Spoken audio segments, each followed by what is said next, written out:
سال 1998 کی گرمیوں کی چھٹیاں تھیں۔ میں ایک 8 سالہ بچہ ہمیشہ کی طرح اپنے دادا دادی کے گاؤں آیا ہوا تھا۔ شہر کی بھیڑ اور شور سے دور یہ سرز و شاداب گاؤں مجھے سکون دیتا تھا اور میں نے آزادی کا احساس ہمیشہ یہیں پایا تھا۔ دادا دادی بھی مجھے دیکھ کر بہت خوش ہوتے تھے، ان کا اکلوتا پوتا تھا میں۔ وہ میری خوب خاطر تواضع کرتے، لذیذ کھانے کھلاتے اور مجھے ہر وقت ہنستے مسکراتے دیکھنا چاہتے تھے۔ میرے والدین کچھ دنوں کے بعد کسی رشتہ دار کے ہاں چلے گئے اور میں دادا دادی کے ساتھ رہ گیا۔ ایک شام میں صحن میں درخت کے نیچے کھیل رہا تھا جب مجھے ایک عجیب سی آواز سنائی دی، پوہ پوہ۔ میں نے ارد گرد دیکھا مگر کوئی نظر نہ آیا۔ آواز بند ہو گئی تو میں نے اسے کوئی وہم سمجھ کر پھر سے کھیلنا شروع کر دیا، مگر کچھ لمحوں بعد وہی آواز پھر آئی، پوہ پوہ۔ اس بار میں نے آواز کی سمت دیکھا تو میری نظر اونچی باڑ پر پڑی جو باغ کو گھیرے ہوئے تھی۔ باڑ تقریباً 8 فٹ اونچی تھی اور مجھے اس باڑ کے اوپر ایک تنکوں کا ہیٹ دکھائی دیا۔ ہیٹ ہل رہا تھا جیسے کسی نے اسے پہنا ہو اور وہ باڑ کے پیچھے کھڑا ہو۔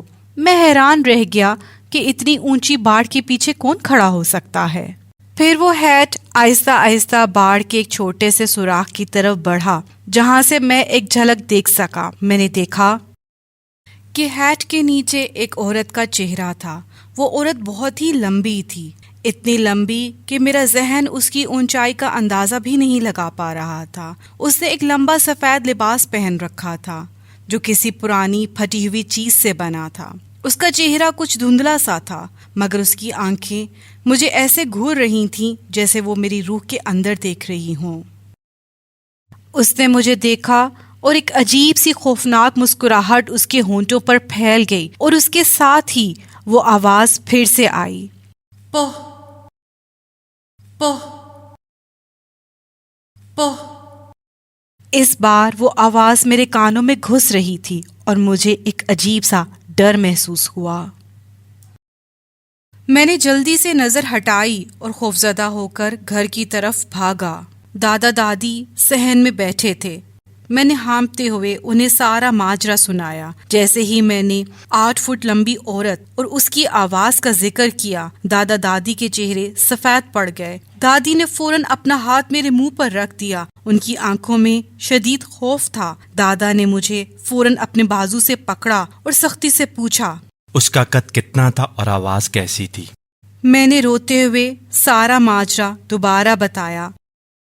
دادا مجھے تیزی سے گھر کے اندر لے گئے اور دروازے کھڑکیاں مضبوطی سے بند کر دیں۔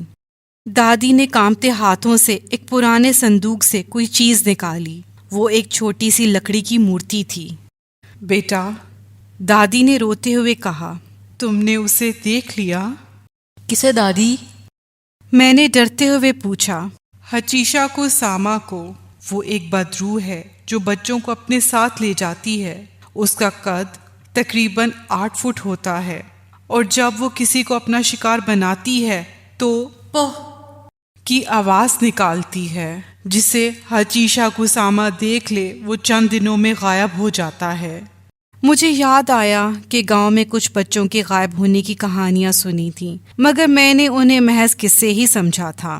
دادی نے بتایا، پہلے اسے ایک مندر میں کچھ راہبوں نے قید کر رکھا تھا۔ 4 چھوٹی مذہبی مورتیاں اس کے گرد رکھی گئیں تاکہ وہ فرار نہ ہو سکے، مگر کسی طرح وہ فرار ہو گئی۔ شاید ایک مورتی چوری ہو گئی تھی۔ اس نے 15 سال پہلے بھی گاؤں میں ظاہر ہو کر کئی بچوں کو اٹھا لیا تھا۔ دادا نے فوراً کسی کو فون کیا۔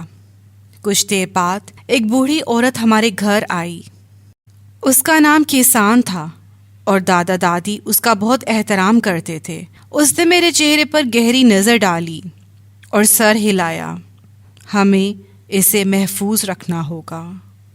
کیسان اور دادا مجھے اوپر کے کمرے میں لے گئے۔ وہاں کیسان نے کھڑکیوں پر اخبار لگائے اور کچھ پرانے عجیب و غریب حروف لکھے۔ اس نے کمرے کے چاروں کونوں میں نمک کے چھوٹے کٹورے رکھے اور کمرے کے بیچ میں ایک لکڑی کے صندوق پر بدھ کی ایک چھوٹی مورتی رکھ دی۔ تم صبح 7 بجے سے پہلے اس کمرے سے باہر نہیں آ سکتے، کسی بھی حالت میں نہیں، چاہے تمہاری دادی یا دادا تمہیں آواز دیں، تم نے دروازہ نہیں کھولنا، تم صبح 7 بجے تک یہیں رہو گے۔ میں بہت ڈر گیا تھا۔ دادا دادی اور کیسان کمرے سے باہر نکل گئے اور دروازہ بند کر دیا۔ میں اکیلا اس خوفناک کمرے میں تھا۔ میں بدھ کی مورتی کے سامنے بیٹھ گیا اور دادی کی بتائی ہوئی دعا پڑھنے لگا۔ جیسے ہی سورج غروب ہوا کمرے میں اندھیرا چھا گیا۔ میں نے دروازے کو دیکھا۔ آدھی رات کے قریب مجھے دروازے پر ہلکی سی دستک محسوس ہوئی۔ پھر میری دادی کی آواز سنائی دی، بیٹا تم ٹھیک ہو؟ دروازہ کھولو بیٹا۔ میں تقریباً دروازہ کھولنے ہی والا تھا کہ مجھے کیسان کی بات یاد آئی۔ تم صبح 7 بجے سے پہلے اس کمرے سے باہر نہیں آ سکتے، کسی بھی حالت میں نہیں، چاہے تمہاری دادی یا دادا تمہیں آواز دیں، تم نے دروازہ نہیں کھولنا، تم صبح 7 بجے تک یہیں رہو گے۔ میں دروازے کے قریب سے ہٹ گیا اور بدھ کی مورتی کو تھام لیا اور دعا پڑھنے لگا۔ دروازے پر دستک تیز ہو گئی اور آواز بھی بدل گئی۔ بیٹا دروازہ کھولو، میں تمہاری دادی ہوں۔ آواز اب تھوڑی گہری اور کھوکھلی لگ رہی تھی اور پھر پوہ پوہ کی آواز دروازے کے باہر سے آئی۔ مجھے سمجھ آ گیا کہ یہ ہچیشا کساما ہے۔ میں نے ساری رات جاگ کر گزاری، دعا پڑھتا رہا اور خوف سے کانپتا رہا۔ کمرے میں رکھا نمک عجیب سی کالی شکلوں میں جم چکا تھا، جیسے کسی چیز نے اسے چھوا ہو۔ میں نے بار بار دروازے پر دستکیں، کراہنے کی آوازیں اور پوہ کی خوفناک آواز سنی۔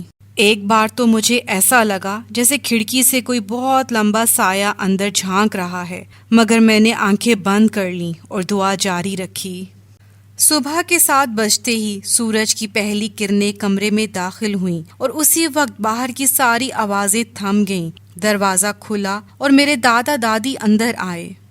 وہ بھی ساری رات کے جاگے ہوئے تھے، ان کے چہروں پر تھکن نمایاں تھی۔ دادی نے مجھے گلے لگایا اور بولیں، تم محفوظ ہو بیٹا۔ ہم جلدی سے گھر سے نکلے۔ کیسان ہمیں گاڑی میں بٹھا کر ایئرپورٹ لے گئی۔ اس نے مجھے ایک تعویذ دیا اور کہا، یہ ہمیشہ اپنے پاس رکھنا، اور سب سے اہم بات، اب تم کبھی اس گاؤں میں واپس نہیں آ سکتے۔ اگر تم نے دوبارہ اس زمین پر قدم رکھا تو ہچیشا کساما تمہیں فوراً ڈھونڈ لے گی۔ میں نے اپنے دادا دادی کو دوبارہ نہیں دیکھا۔ میں نے کبھی مڑ کر اس گاؤں کی طرف نہیں دیکھا۔ میں نے تعویذ کو ہمیشہ اپنے پاس رکھا اور جب میں بڑا ہوا تو مجھے اس کی اہمیت کا احساس ہوا۔ آج بھی جب میں کبھی کسی اونچے قد کے شخص کو دیکھتا ہوں یا پوہ پوہ جیسی آواز سنتا ہوں تو میرے دل میں ایک سرد لہر دوڑ جاتی ہے۔ مجھے یاد ہے وہ 8 فٹ لمبی عورت سفید لباس میں، جس کی آنکھوں میں ایک خوفناک خالی پن تھا۔ وہ میری زندگی کا سب سے بھیانک تجربہ تھا، اور میں جانتا ہوں کہ اگر میں نے کبھی اس گاؤں کی طرف دوبارہ رخ کیا تو وہ ایک بار پھر میرا انتظار کر رہی ہوگی، اسی خوفناک پوہ پوہ کی آواز کے ساتھ۔ اگر آپ کو ہماری ویڈیو پسند آئی تو لائک کریں، شیئر کریں، سبسکرائب کریں اور بیل آئیکن دبائیں تاکہ آپ کو ہماری نئی ویڈیوز دیکھنے کو مل سکیں۔